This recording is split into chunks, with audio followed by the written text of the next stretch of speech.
आज हम लोग इस बात का अध्ययन करेंगे कि वसी अम्ल किस प्रकार से माइटोकॉन्ड्रियल मैट्रिक्स में प्रवेश करते हैं। उससे पहले ये पढ़ेंगे कि वसी अम्लों के स्रोत क्या हैं। वसी अम्ल 3 स्रोतों से प्राप्त होते हैं। सर्वप्रथम जो भोजन में हम वसा ग्रहण करते हैं वो वसी अम्ल का स्रोत होते हैं। दूसरा, हमारे शरीर में जो वसा संचित है वो लिपिड बूंदों के रूप में वह वसी अम्ल का स्रोत हो सकती है।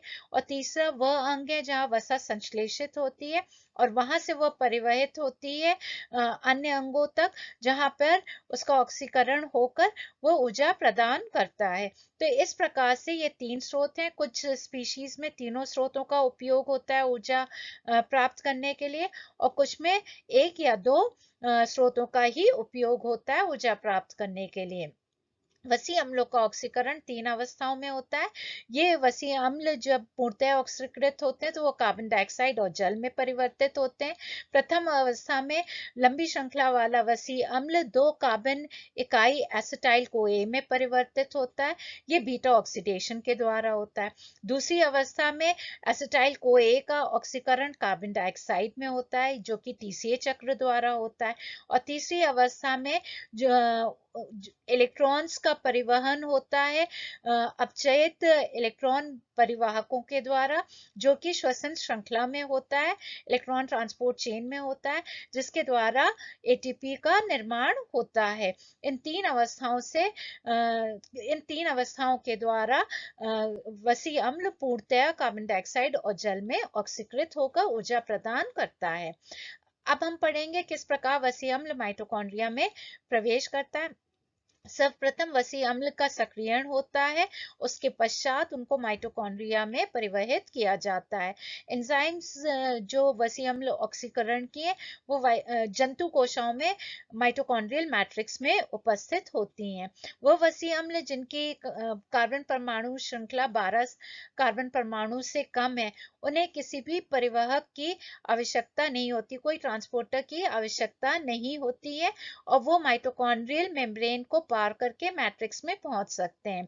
परंतु जिन वसी अम्लों की कार्बन परमाणु श्रृंखला 14 कार्बन परमाणु से अधिक है, वो माइटोकॉन्ड्रिया में 3 एंजाइमेटिक क्रियाओं के द्वारा कार्निटीन शटल की सहायता से माइटोकॉन्ड्रियल मैट्रिक्स में प्रवेश करते हैं, क्योंकि वो माइटोकॉन्ड्रियल कलाओं को पार नहीं कर पाते हैं। प्रथम क्रिया में वसी अम्लों का सक्रियण होता है। ये 3 आइसोजाइम्स भिन्न आइसोजाइम्स के द्वारा होता है, जो कि विशिष्ट होती हैं कार्बन परमाणु श्रृंखला वसी अम्लों के, उनके लिए लंबी श्रृंखला वाले वसी अम्लों के लिए, मध्यम श्रृंखला वाले वसी अम्लों के लिए और लघु श्रृंखला वाले वसी अम्लों के लिए भिन्न असाइल कोए सिंथेटेजेस होती हैं। ये एंजाइम निम्नलिखित क्रिया को उत्प्रेरित करती है। Fatty acid plus coenzyme A plus ATP acyl कोए सिंथेटेज इस क्रिया को उत्प्रेरित करती है, जैसे फैटी असाइल कोए प्लस एएमपी प्लस पीपीआई निर्मित होता है। जो फैटी असाइल कोए निर्मित होता है वो कंप्लीशन पे, तभी ये क्रिया कंप्लीशन पे तब पहुंचती है जब दो उच्च ऊर्जा फॉस्फेट आबंधों का जल अपघटन हो। तो पीपीआई का फिर जल अपघटन होता है इनऑर्गेनिक पायरोफॉस्फेटेज एंजाइम के द्वारा, जो इसे 2पीआई में परिवर्तित कर देता है, और इस कारण से क्रिया पूर्णतया कंप्लीशन की ओर जाती है। तो पूर्ण क्रिया को इस प्रकार से लिख सकते हैं, fatty acid plus coenzyme A plus ATP, इससे प्राप्त होगा फैटी असाइल को ए प्लस एएमपी प्लस 2पीआई, और डेल्टा जी जीरो प्राइम इस क्रिया का -34 किलो जूल्स प्रति मोल है, जो कि अधिक ये क्रिया एक्सोगोनिक है, इसलिए क्रिया कंप्लीशन की ओर जाएगी। फिर फैटी असाइल कोए एस्टर्स साइटोसोलिक साइट, जो आउटर माइटोकॉन्ड्रियल मेम्ब्रेन का कोशाद्रव की तरह ओर वाला भाग है, वहां बनते हैं और फिर माइटोकॉन्ड्रिया में प्रवेश करते हैं। और फैटी एसिड्स जिनको माइटोकॉन्ड्रिया में प्रवेश करना है ऑक्सीकरण के लिए, वो थोड़ी देर के लिए कार्निटीन के हाइड्रोक्सिल समूह से जुड़ते हैं। ये क्रिया असाइल इस क्रिया के द्वारा असाइल कार्निटीन निर्मित होता है और ये द्वितीय क्रिया है कार्निटीन शटल की। ये क्रिया कार्निटीन असाइल ट्रांसफरेज 1 द्वारा उत्प्रेरित होती है और ये enzyme carnitine acyl transferase 1 outer mitochondrial membrane में उपस्थित होती है। या तो असाइल को ए बाय माइटोकॉन्ड्रियल मेम्ब्रेन को पार करके इंटरमेम्ब्रेन स्थल पे पहुंचती है और वहां पे कार्निटीन एस्टर में परिवर्तित होता है, अथवा कार्निटीन एस्टर साइटोसोल सतह पे आउटर मेम्ब्रेन की साइटोसोल सतह पर निर्मित होता है और वो आउटर मेम्ब्रेन को पार करके इंटरमेम्ब्रेन स्थल पे पहुंचता है। यह अभी स्पष्ट नहीं हो पाया है। जो असाइल एस्टर्स हैं वो आउटर माइटोकॉन्ड्रियल मेम्ब्रेन को पोर्स की सहायता से उसको पार करते हैं और ये पोर्स पोरिन प्रोटीन के द्वारा निर्मित होते हैं। फिर इंटरमेम्ब्रेन स्पेस में पहुंचकर फैटी असाइल कार्निटीन एस्टर जो है माइटोकॉन्ड्रियल मैट्रिक्स में फैसिलिटेटेड डिफ्यूजन के द्वारा पहुंचता है और ये फैसिलिटेटेड डिफ्यूजन ट्रांसपोर्टर के द्वारा होता है।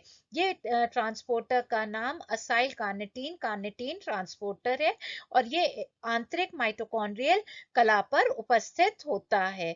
अंतिम चरण जो कार्निटीन शटल का है, जो तृतीय चरण है, उसमें फैटी असाइल समूह एंजाइम की सहायता से कार्निटीन से कोएंजाइम ए पर स्थानांतरित होता है।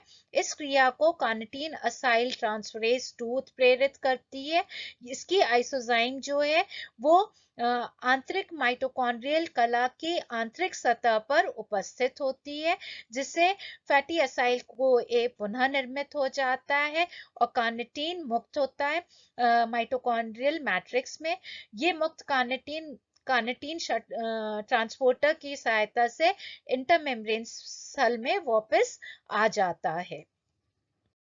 इस चित्र द्वारा वसीय अम्लों का माइटोकॉन्ड्रियल मैट्रिक्स में प्रवेश की विधि दिखाई है। सर्वप्रथम फैटी एसिड सक्रियत होकर फैटी असाइल कोए में परिवर्तित होता है। ये क्रिया असाइल कोए सिंथेटेज उत्प्रेरित करती है। ये प्रथम क्रिया है। द्वितीय क्रिया में असाइल कोए जो है वो असाइल कार्निटीन में परिवर्तित होता है। इस क्रिया को कार्निटीन असाइल ट्रांसफरेज 1 एंजाइम उत्प्रेरित करती है, जो आउटर माइटोकॉन्ड्रियल मेम्ब्रेन में उपस्थित होती है। असाइल कार्निटीन फिर इंटरमेम्ब्रेन स्थल में पोर्स की सहायता से पहुंचता है। ये पोर्स पोरिन प्रोटीन के द्वारा बने हुए होते हैं। वहां पे जब असाइल कार्निटीन इंटरमेम्ब्रेन स्थल में पहुंचता है तो वो इनर माइटोकॉन्ड्रियल मेम्ब्रेन को पार करता है फैसिलिटेटेड डिफ्यूजन के द्वारा। ये फैसिलिटेटेड डिफ्यूजन एक ट्रांसपोर्टर की सहायता से होता है, जिसे असाइल कार्निटीन कार्निटीन ट्रांसपोर्टर कहते हैं। इस ट्रांसपोर्टर की सहायता से असाइल कार्निटीन आंतरिक माइटोकॉन्ड्रियल कला की आंतरिक सतह पर पहुंचता है, जहां पर तृतीय क्रिया कार्निटीन शटल की होती है, जिसे एंजाइम कार्निटीन असाइल ट्रांसफरेज 2 उत्प्रेरित करती है और वो फैटी असाइल समूह को फैटी असाइल कार्निटीन से कोएंजाइम ए पर स्थानांतरित कर देती है, जिससे फैटी असाइल को ए निर्मित हो जाता है और कार्निटीन मुक्त हो जाती है। ये मुक्त कार्निटीन इसी ट्रांसपोर्टर की सहायता से असाइल कार्निटीन कार्निटीन ट्रांसपोर्टर की सहायता से इंटरमेम्ब्रेन स्थल पे वापस पहुंच जाती है।